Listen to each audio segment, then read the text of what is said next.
So guys, for the first method, you want to go to search and type in camera privacy settings. Click on it.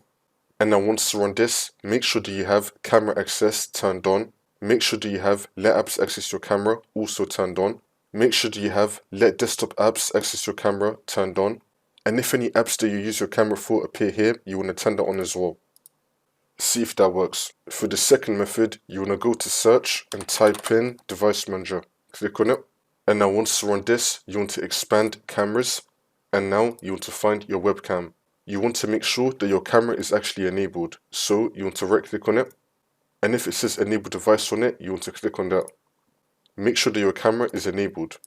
If that's still not working, then you want to right click on your camera and then click on update driver and then click on search automatically for drivers. Make sure that you have the best drivers for your device installed.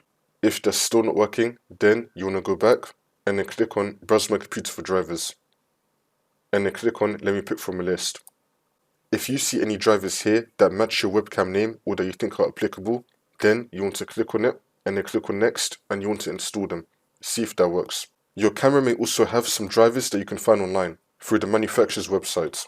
If you can't use your camera on like a web browser or something, so for example Google Chrome, in the top right you want to click on the three dots and then click on settings and then go to privacy settings and then select site settings and then select camera. Make sure that you have sites can ask to use your camera enabled.